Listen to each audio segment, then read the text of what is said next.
Hello everyone, welcome back my YouTube channel. If you're new here, don't forget to subscribe and hit the bell icon so you never miss an update. Let's get start the video without wasting your time.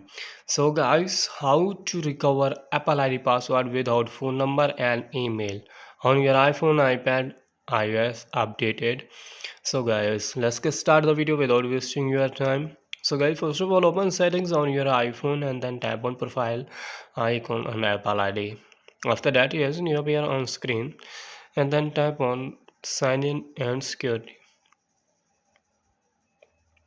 Now scroll down and then tap on change password.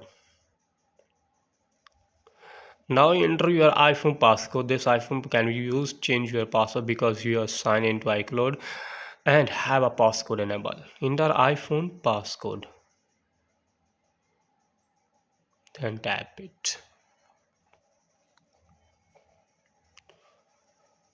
Now new password. Choose a scare password you can't remember.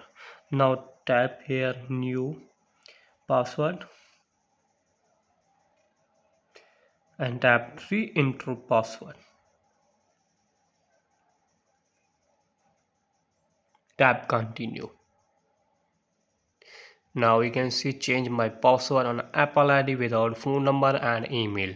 So guys, if you have any problem, tell in the comment, I help you. Please subscribe to my YouTube channel and thanks for watching videos. Thank you.